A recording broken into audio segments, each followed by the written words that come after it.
Hello guys, welcome back to the channel. Welcome back to Chari. Not sorry. Fighter cinema చూడడం జరిగింది. Hrithik Roshan starrer and Siddharth Anand directorial ఇది. అబ్బో ideal సినారియోలో అయితే if not for the review నేను ఈ సినిమాకి వెళ్ళేవాడిని కాదు. ఎందుకో కూడా చెప్తాను.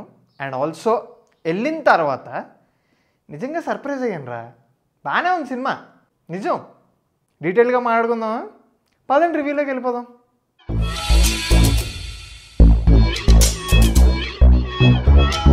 ఈ సినిమా నేను ప్రెస్టన్ ప్రైమ్లో చూసా. Morning 8:40 AM show.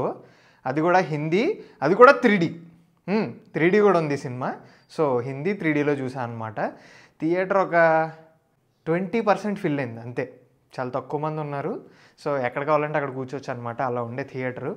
But actually చెప్పాలంటే ఈ సినిమా ట్రైలరు, ఈ సినిమా పాటలు, ఈ సినిమా నుంచి వచ్చిన ఏ ప్రమోషనల్ కాంటెంట్ కూడా ఎగ్జైట్ కాదు కదా. అసలు ఈ సినిమా చూడొచ్చురా అని కూడా అనిపించేలా లేదు. నేనైతే అసలు ఏం ఎక్కలే నాకు ఈ సినిమా గురించి. It was very bland. అసలు ఆ థీమ్స్ కానీ అవి ఇవి ఏందిరా నార్మల్గానే ఉంది కదా అన్నట్టు అనిపించింది ప్రమోషనల్ కాంటెంట్.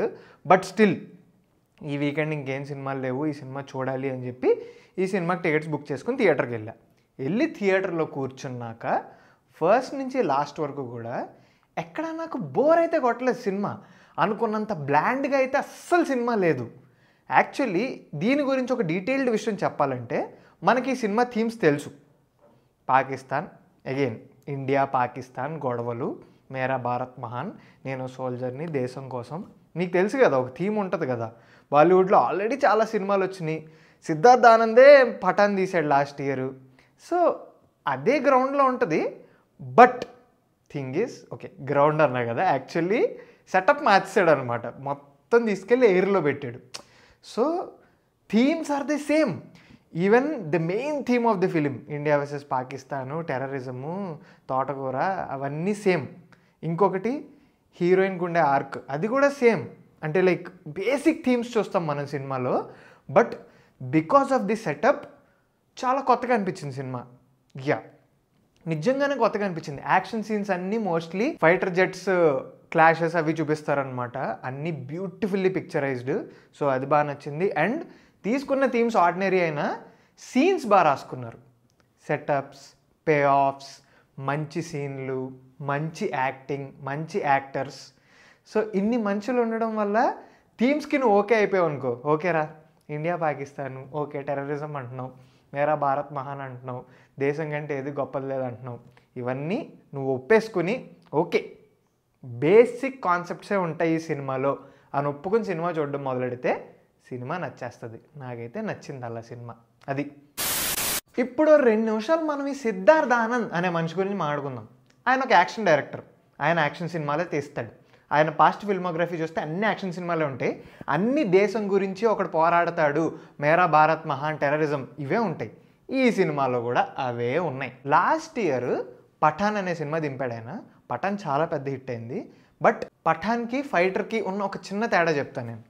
పఠాన్ కూడా మనకి తెలుసు ఏం ఉండబోతుందో. ఒకటి, it work because of Shahrukh's comeback.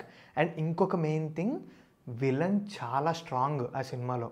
ఆ విలన్ బ్యాక్ స్టోరీ కానీ, ఆ విలన్ క్యారెక్టర్ కానీ జాన్ అబ్రహం ప్లే చేయడం వల్ల ఆ క్యారెక్టర్కి వెయిటేజ్ పెరిగింది. దానివల్ల మనకి ఎగ్జైటింగ్ ఒకటి అనిపించింది when Shahrukh and John Abraham are clashing. But ఈ సినిమాలో ఉన్న పెద్ద బొక్క ఏంట్రా అంటే విలన్ క్యారెక్టర్. ఆ విలన్ చేసిన యాక్టర్ అసలు నాకు, ఆయన మంచి యాక్టర్ అయి ఉండొచ్చు, బట్ బొంబాయి గాన్ అసలు ఒక ఇంపాక్ట్ లేదు, ఏమీ లేదు. ఒక నార్మల్ రౌడీ గాడు, ఆకు రౌడీ ఉంటాడు చూడండి, నేను కొడతా, నేను గుమ్మేస్తా అంటాడు కదా, అలాగే ఉన్నాడు ఆడు.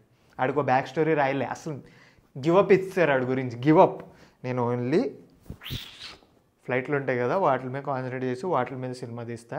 విలన్ గడ్ది ఏముంది, ఎలాగా లాస్ట్లో మేరా భారత్ మహారాజ్ చంపేయడమే కాబట్టి పెద్ద మ్యాటర్ ఏం లేదు అన్నట్టే ఉంటుంది అనమాట విలన్ గడ్ సీన్. దానివల్ల క్లాషెస్ కానీ స్టేక్స్ కానీ అంత హై ఉండవు, నార్మల్గా ఉంటాయి. నాకు చెప్పాలంటే ఈ సినిమాలో ఉన్న one of the best things ఏంటంటే every sequence with the fighter jets.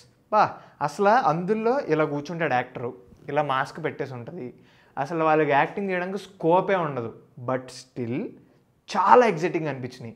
Everything ఎంత నీట్గా తీశారంటే very very high standards and very very good they looked on screen. అది వన్ థింగ్. సెకండ్ థింగ్, నీ దగ్గర హృతిక్ రోషన్ ఉన్నాడు, దీపికా పడుకొనే ఉంది, అనిల్ కపూర్ ఉన్నాడు, వాళ్ళ నుంచి నువ్వు పర్ఫార్మెన్సెస్ రాబట్టుకున్నావా? 100% కుమ్మేశారు. కేక. హృతిక్ రోషన్ చూడడానికే అబ్బో గ్రీక్ గాడ్లో ఉంటాడు, అలాగే చూపించారు ఆయన్ని. అసలు మంచి సీన్లు పడ్డాయి ఆయనకు కూడా. మంచి ఎమోషనల్ స్టఫ్ ఉంటుంది. ఆ ఎమోషనల్ స్టఫ్ ఆయన బాగా చేశాడు. సేమ్ వే దీపికా కూడా, she did really well. Anil Kapoor did it really well. And even the other squadron members ఎవరికైతే వాళ్ళ సీన్లు వచ్చినాయో అందరూ నేను కుమ్మేస్తారా అన్నట్టే చేశారు. ఓన్లీ దెబ్బేసింది విలన్ గాడే, ఎందుకంటే ఆయనకి రోలు లేదు, ఆయన యాక్టింగ్ కూడా అంత గొప్పగా లేదు, ఏ లేదు. Stakes are not high. So ఈ విలన్, ఈ కాన్సెప్ట్స్ వీటి వల్ల సినిమా ఓకే బాగానే ఉంది అనిపించింది. బట్ వాళ్ళు ఈ సీన్లు రాసుకునే వాటి మీద శ్రద్ధ కాస్త కాన్సెప్ట్స్ అండ్ థీమ్స్ మీద పెట్టుంటే సినిమా ఎక్కడో ఉండేది, ఎక్కడెక్కడికో వెళ్ళేది. బట్ చాలా బేసిక్గా కానిచ్చేద్దాం కాన్సెప్ట్ లెవెల్లో అనుకున్నారు కాబట్టి ఇది ఇలా ఉండిపోయింది అనమాట. అది మ్యాటర్. సర్ప్రైజింగ్లీ మ్యూజిక్ కూడా బాగుంది రోయ్, నిజం. సుజలాన్ సోఫ్లాన్తో లాగిచ్చేస్తారు అనుకున్నా, బట్ వేరే బీజిఎంలు కూడా కొట్టారు, పాటలు కూడా సినిమాలో బాగానే అనిపించినాయి. సో ఓవరాల్గా డీసెంట్ వాచ్, చూడొచ్చు మీరు. థియేటర్లో అయితే పక్కా చూడొచ్చు, ఎందుకంటే ఫ్లైట్లో ఉన్నాయి కదా, బాగా అనిపించింది. సీక్వెన్స్లు అన్నీ భలే అనిపించినాయి. సో నా రేటింగ్ విషయానికి వస్తే క్లాప్స్ కొడతాను నేను ఈ సినిమాకి. ఆ విలన్ గాడు ఒక్కడో బాగుండి ఉన్నట్టే విజిలేసి ఇవ్వండి, but yeah claps. Nice attempt, nice film. Okay, మీకు ఈ వీకెండ్ ఓకేరా ఒక సినిమాకి వెళ్దాం బాగానే ఉంటే చాలు అనిపిస్తే మాత్రం హ్యాపీగా ఫైటర్కి వెళ్ళొచ్చు. కుదిరితే హిందీలో చూడండి. 3D వల్ల పెద్దగా ఇంపాక్ట్ ఏం లేదు, సో 2Dలో చూసినా మీకు పెద్ద డిఫరెన్స్ ఏమి అనిపించదు. బట్ యా నేనైతే 3Dలో చూసా, నాకైతే బాగానే అనిపించింది సినిమా. సో వెళ్ళాలనిపిస్తే వెళ్ళండి. అండ్ వీడియో నచ్చితే ప్లీజ్ లైక్ చేయండి, షేర్ చేయండి అండ్ సబ్స్క్రైబ్ చేయడం మాత్రం అస్సలు మర్చిపోకండి. ప్లీజ్ రా సబ్స్క్రైబులు చేయండి రా, కొంచెం మీరు చేస్తేనే నాకు ఉత్సాహం ఊపు అన్నీ వస్తాయి. సో మీరు సబ్స్క్రైబ్ చేయండి. మళ్ళీ మంచి వీడియోతో మిమ్మల్ని కలుస్తా. అంతవరకు మాత్రం this is Chari signing off. మీరు సబ్స్క్రైబ్ చెయ్యాలి.